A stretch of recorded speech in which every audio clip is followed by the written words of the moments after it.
In this lesson, we will be learning about the ablative of means or instrument. Do you remember all the way back in Latin 1, when we first talked about the ablative case, we learned how it is used as the object of the sid space prepositions. But I also had you write on your chart that the ablative case can be used adverbially. And then I gave you a silly demonstration about how the ablative case can be used without a preposition to talk about a soldier killing someone with a sword.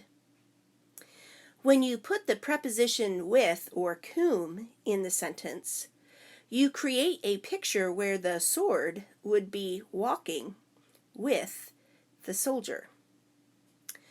And so in order to communicate the idea that the sword is the instrument that is used to complete the action, the Roman simply forgets or doesn't put in the preposition cum.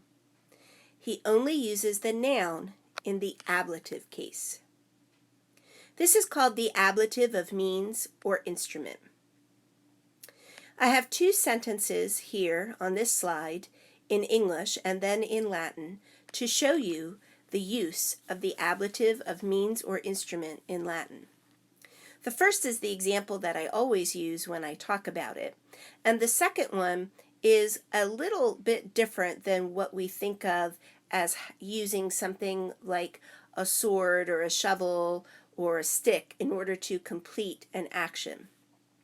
In the second sentence, we say that we sailed to Italy on favorable winds.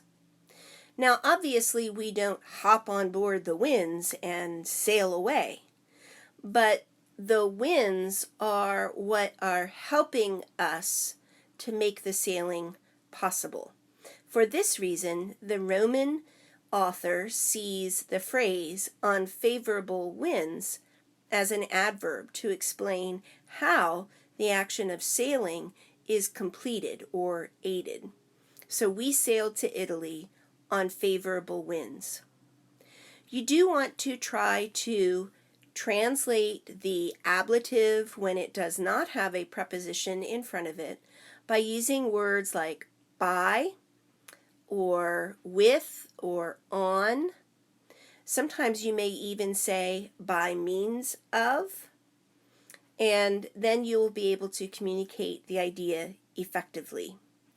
The first several times that we see this in writing, I will footnote for you the fact that what you are looking at is an ablative of means or instrument, and then you can, if you need to, come back and reference this video so you'll understand what that needs to sound like or look like in English.